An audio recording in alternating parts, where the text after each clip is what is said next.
Good morning students. आज हम class 9th biology chapter cell unit of life के बारे में पढ़ेंगे। तो चलिए स्टार्ट करते हैं हम लोग। आज का टॉपिक है हमारा, चैप्टर है हमारा, क्या है? Cell unit of life.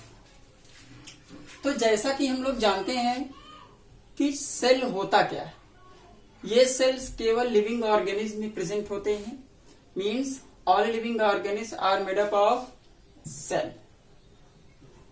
Cells available only in the living organism. That's why it is also known as the unit of life. इसीलिए सेल को यूनिट ऑफ लाइफ कहा जाता है। सेल को यूनिट ऑफ लाइफ क्यों कहते हैं? Because cell is a unit of life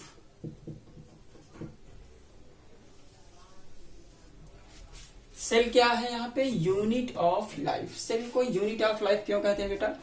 क्योंकि जितने भी लिविंग ऑर्गेनिज्म हैं वो सारी चीजें, वो सारे ऑर्गेनिज्म, लिविंग थिंग्स, मीन्स केवल लिविंग थिंग्स की बात हो रही है यहाँ पे। तो ये सारे लिविंग थिंग्स किस चीज से बने होते हैं? सेल्स। तो इसलिए सेल की यूनिट, इसलिए लिविंग थिंग्स की यूनिट क्या होगी? सेल होती है। इसीलिए आप चैप्टर में देखते हैं, बुक में देखते हैं तो लिखा रहता है सेल यूनिट ऑफ लाइफ। तो इसमें कोई कंफ्यूजन तो नहीं होना चाहिए। अब हम चलते हैं अपने डिटेल्स पे। तो पढ़ेंगे क्या बेटा हम लोग? सेल के बारे में हम लोगों को पढ़ना है। तो सेल होता क्या है, सेल किस चीज का बना होता है, और इसके बारे में सबसे पहले किसने बताया, इसको डिस्कवर किसने किया, ये सारी चीजें हम आगे स्टडी करते हैं इसमें। तो आइए देखते हैं।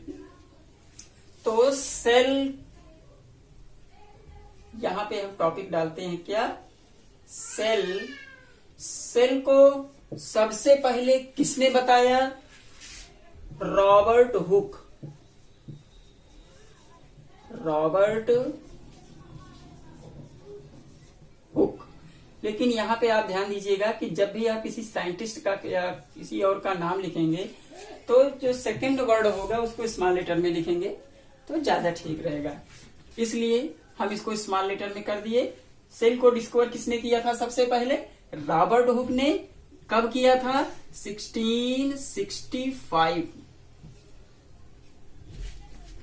तो रॉबर्ट हुक ने कैसे ये बताया कि सेल की जो यूनिट होती है, लाइफ की जो यूनिट होती है, लिविंग थिंग्स की जो यूनिट होती है, वो क्या है? सेल है।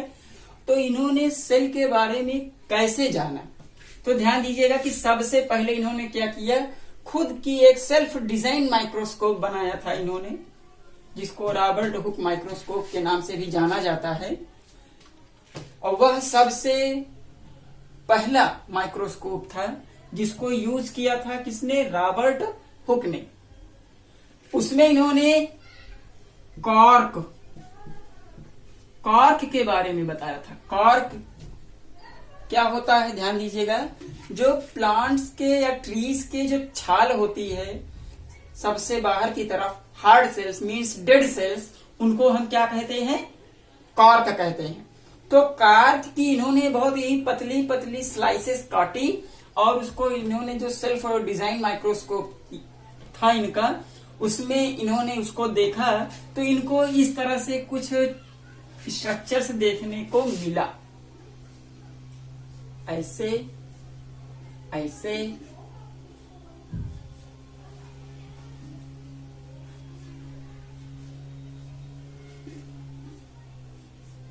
ये ठीक वैसे ही छत्ते हैं, सॉरी, ये ठीक वैसे ही यहाँ पे दिखाई पड़ते हैं जिस तरह से मधुमक्खियों के छत्ते होते हैं जिसमें मधुमक्खियां रहती हैं।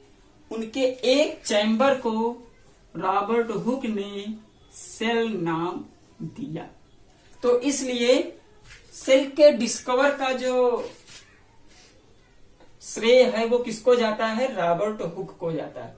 लेकिन यहां पर ये ध्यान देंगे, कॉर्क क्या होता है, नॉन मीन्स डेड सेल्स लिखेंगे इसको हम सीधे, क्या लिखेंगे यहां पर, डेड सेल्स, क्योंकि कार्क में डेड सेल्स पाई जाती हैं। तो डेड सेल्स होती हैं, लेकिन इसका वर्क क्या होता है, इनके फंक्शंस क्या होते हैं ट्रीज में। तो बेटा ये जो है डेड सेल्स, ये इनको मैकेनिकल स्ट्रेंथ भी प्रोवाइड करते हैं और साथ ही इनके जो सॉफ्ट ऑर्गन्स यानी कि जो सबसे अंदर वाली लेयर होती है सेल वॉल, प्लांट बॉडी का स्टेम को प्रोटेक्ट करने का भी काम करते हैं। तो इस तरह से इन्होंने डेड सेल्स यानी कि नॉन लिविंग सेल्स के बारे में इन्होंने बताया। सबसे पहले किसने बताया, रॉबर्ट हुक ने। उसके बाद फिर एक साइंटिस्ट आए जिनका नाम है ल्यूवेनहॉक।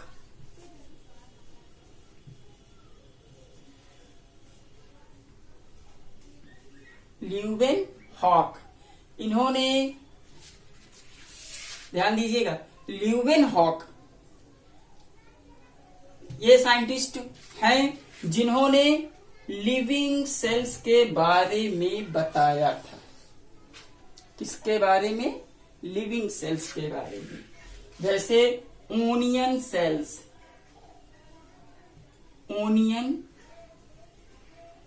सेल्स, ठीक है। तो ओनियन सेल्स क्या होते हैं, लिविंग से होती हैं।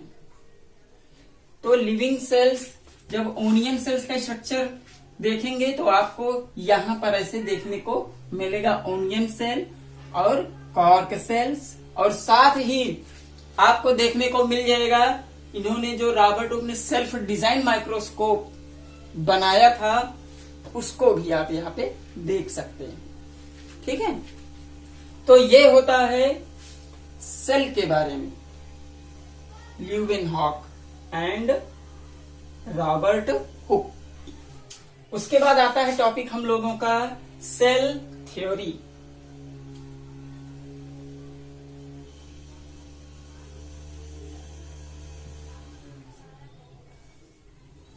सेल थ्योरी, सेल थ्योरी क्या होता है, देखिए सेल थ्योरी को बताने वाले दो साइंटिस्ट हैं।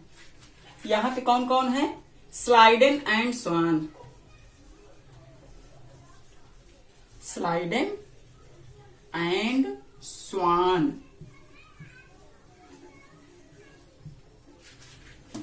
देखेंगे यहां पे आपको। तो स्लाइडेन एंड स्वान ने क्या थ्योरी में बताया, इनके कंटेंट्स क्या थे, वो सारी चीजें आपको यहाँ पे मिलेगा देखने को। तो हम देखते हैं, तो स्लाइडेन एंड स्वान ने बताया क्या, कि स्लाइडेन एंड स्वान ने बताया कि जितने भी लिविंग ऑर्गेनिज्म हैं वो सभी सेल से बने होते हैं। Means all living organism are made up of cell. Okay, तो ये इनका फर्स्ट पॉइंट था। सेकंड पॉइंट होता है कि all living organism are arises from the old cells. Means all new cells are arises from the old cells. इसका मतलब क्या है कि जितने भी लिविंग ऑर्गेनिज्म हैं या लिविंग सेल्स हैं वो सभी बनती हैं। तो कब बनेंगी, जब कोई पहले से न्यू सेल्स प्रेजेंट होगा, वो भी लिविंग सेल्स प्रेजेंट होंगे, तभी न्यू सेल्स का फॉर्मेशन होता है, न्यू सेल्स प्रोड्यूस होती, फॉर्म होती। तो इसके बारे में किसने बताया, दो साइंटिस्ट हैं यहाँ पे बेटा आपके लिए, कौन कौन, स्लाइडेन एंड स्वान। तो इनके ये कंटेंट्स हैं, कंपोनेंट्स, जिसके बारे में यही थ्योरी इन्होंने बताया। और इन्होंने ये भी बताया कि जितने भी लिविंग सेल्स होते हैं, सभी में नहीं, सभी सेल्स में न्यूक्लियस प्रेजेंट होता है और ये न्यूक्लियस सेल के डिवीजन में हेल्प करते हैं। इस पॉइंट को किसने बताया था, रॉबर्ट ब्राउन ने बताया था। किसने बताया था, Robert brown.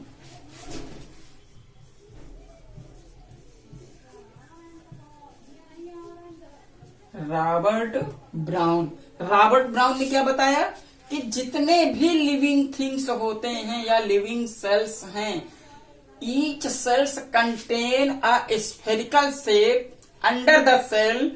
These spherical shape is known as nucleus, and all nucleus are able to help in the formation of new cells by a process is known as cell division. Means कि जितने भी living things या living sales होते हैं उनमें एक nucleus present होता है. सपोज कीजिए ये सेल है और यहाँ पे क्या है, ये न्यूक्लियस है. तो ये न्यूक्लियस इस तरह से डिवाइड होता है और ये दो सेल्स में डिवाइड हो जाते हैं. Each cells contain a single nucleus. तो इस तरह से इनका वर्क होता है किसमें, न्यूक्लियस का सेल डिवीजन में. तो ये होते हैं हमारे सेल थ्योरी. तो अगर आपको इससे रिलेटेड कुछ एक्सरसाइजेस और कुछ नोट्स चाहिए तो हम आपको इनके नोट्स और plus some important questions based on class 6 biology regarding this chapter cells unit of life को हम डिस्क्रिप्शन में दे देंगे. आप डिस्क्रिप्शन बॉक्स को ओपन करके वहां से आप इसको प्राप्त कर सकते हैं. I hope you get all things. If you have any query और any doubt, contact me on Facebook number and my Telegram channel. आप हमारे टेलीग्राम चैनल को ज्वाइन करेंगे जिसका लिंक आपको डिस्क्रिप्शन बॉक्स में मिल जाएगा. तो मिलते हैं आपसे नेक्स्ट वीडियो में. तो इस तरह से हमारे चैनल को आप देखते रहें और हमारे वीडियो को, ये बेटा आपके स्टडी के लिए बहुत ही हेल्पफुल होगा. अक्सर बच्चे जो है मैथ पे ध्यान देते हैं, कोचिंग पढ़ते हैं, लेकिन बायोलॉजी जो आपका ये सब्जेक्ट है ये आप लोगों के समझ में नहीं आता. कहते हैं कि हमको फिगर बनाना नहीं आता है. तो यहाँ पे हम आपको बहुत ही इजीली ये सारी चीजें बताएंगे किस तरह से, क्योंकि आपको ये रटने वाली चीजें नहीं है. आप इसको समझिए और इसको समझने में हम आपकी पूरी हेल्प करेंगे, जो कि आपके एग्जाम के लिए बहुत ही इंपॉर्टेंट होगा. ओके, तो हम आपसे नेक्स्ट वीडियो में फिर मिलेंगे. इसी के साथ हम अपनी इस टॉपिक को यहाँ पे कंप्लीट करते हैं और नेक्स्ट टॉपिक के साथ नेक्स्ट वीडियो में मिलेंगे. Bye bye.